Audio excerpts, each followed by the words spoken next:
Ocenenia osobnosti mesta Trebišov získali doposiaľ už niekoľko desiatok Trebišovčanov, jednotlivcov či kolektívov, ktorí svojím životným príbehom, osobnostným vkladom a najmä významom a dosiahnutým pracovným či osobným úspechom na území mesta, ale aj mimo neho, presiahli mnohých iných. Piatok 1. decembra 2023, v deň oslobodenia mesta Trebišov, k ním pribudli ďalšie zvučné a možno i menej známe mená. Ocenených bolo 10 laureátov v 3 kategóriách: ďakovný list, cena primátora mesta a cena mesta Trebišov. Nominovaní boli z viacerých oblastí. Spoločenský záber je pomerne rozsiahly, aj v tomto roku máme možnosť tu vidieť, počuť a stretnúť osoby, ktoré sa preslávili či už pôsobením v oblasti lekárskej vedy, alebo sú to ľudia, ktorí pôsobili v rámci edukačnej činnosti, ale aj na báze práce s vylúčenými, marginalizovanými komunitami, čo ma veľmi teší, že nezabúdame ani na ľudí, ktorí sú v tom bežnom pracovnom živote a sú spojení s niektorými významnými, či už športovými alebo kultúrnymi ustanovizňami už niekoľko dekád. Častokrát bývajú nepovšimnutí, nenápadní, ale stoja za dôležitými udalosťami nielen tohto mesta, ale aj regiónu.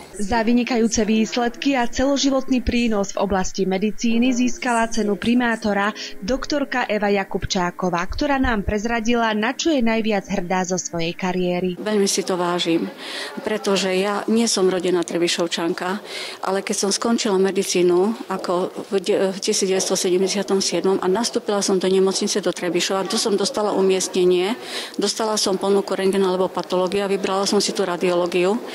Tak od 1. augusta 1977 som vlastne tu stále. 40 rokov som tu pracovala na plný úväzok a od 1. augusta 2017 už pracujem ako dôchodkyňa. Chodím pracovať každý týždeň na 2 dni, ale medzi tým treba aj slúžiť. Ja som najviac hrdá za to, že sme tu spustili mamodiagnostiku a v tom období v 93. roku, keď sme to vlastne spustili, tak sme sa umiestnili medzi prvými 10 pracoviskami na Slovensku. Takže to bol tak ozaj môj taký, ako by som povedala, celoživotný cieľ, aby tie ženy odtiaľto nemuseli cestovať do Košíc alebo do Bratislavy, ale aby sa tie diagnostické veci urobili už tuto u nás v Trebišove. CT diagnostika sa tu spustila v 96. a sonografie sme robili už od 87. celotelové, tuto na našom pracovisku. V 2007 sme boli prvé pracovisko v našom kraji, ktoré zdigitalizovalo zobrazovacie metódy a momentálne máme aj veľmi dobrých mladých ľudí na pracovisku a sú skutočne vynikajúci.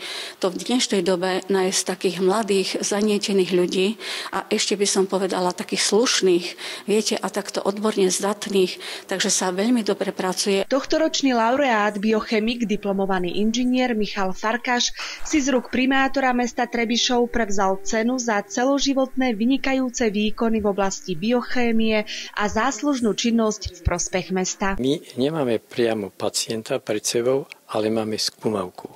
A za skúmavkou treba vidieť konkrétneho pacienta so všetkými jeho starostiami a radosťami.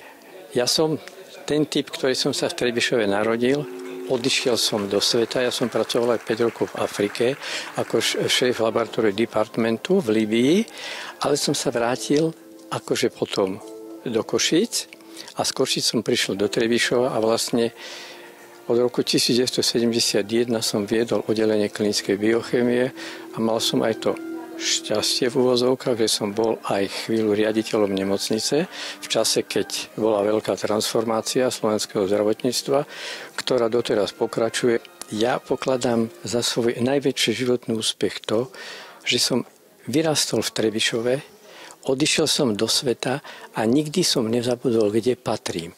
A podarilo sa mi vlastne zviditeľniť Trebišovskú nemocnicu, svoju odbornosť v rámci celého Československa a neskôršie Slovenska.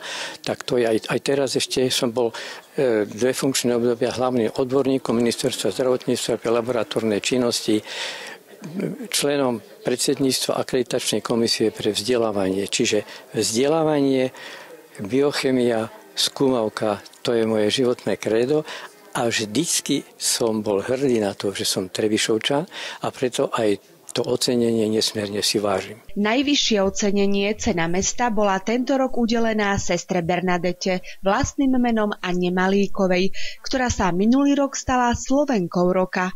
V Trebišove ju ocenili za dlhodobý významný prínos pri poskytovaní charitatívnej pomoci ľuďom núdzi a sociálne znevýhodneným na území mesta Trebišov a takisto za zásluhy pri vytvorení komunitných centier na viacerých miestach Slovenska. Túto udalosť, alebo môžem povedať, skutočnosť, ktorú teraz prežívam, som nečakala. Charita je slovo láska, ale to nie je moje zamestnanie. To je moje povolanie, ktoré je od 25-ky, keď som vstúpila do radu. Bolo to za čas totality, bolo to v skrytosti a ja som to robila nie pre nejaký zisk alebo pre nejaké ocenenie, ale to je moje povolanie a poslanie. My sme kongregácia, ktorá má sídlo v Bratislave.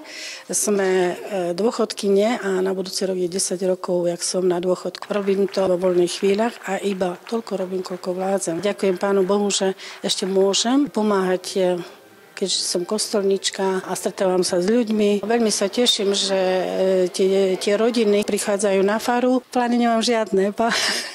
Plánuje to Pán Boh. Pán Boh je režisérom môjho života a ja som v jeho rukách. Ceremónia oceňovania osobnosti patrí medzi najvýznamnejšie kultúrne a spoločenské podujatia roka. Aj tá tohtoročná bola obohatená pekným kultúrnym programom, v ktorom vystúpili famózne huslistky pod názvom Explosion. Zo slávnostného oceňovania osobnosti mesta Trebišov Martina Mištaničová.